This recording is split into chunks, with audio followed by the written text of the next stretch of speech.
Huwag kang laktawan. Maghintay ka sandali.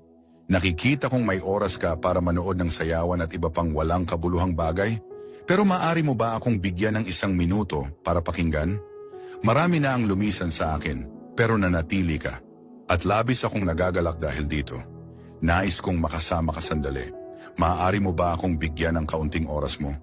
Nais kong ibigay sa iyo ang isang malaking himala na magbabago ng iyong buhay. Pero kailangan kong pakinggan mo ang sasabihin ko. Ako si Hesukristo, ako ang iyong tagapagligtas. Pero tila hindi ka nagmamalasakit sa akin. Palagi kitang inaalagaan mula nang ikaw ay ipanganak.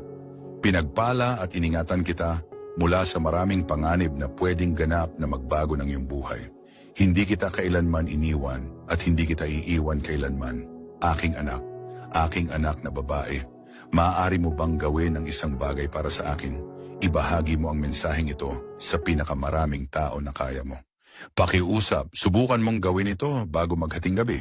Kung gagawin mo ito, ipinapangako kong pagpapalain pa kita ng higit sa mga biyayang ibinibigay ko na at tuparin ang iyong pinakamalalaking hangarin.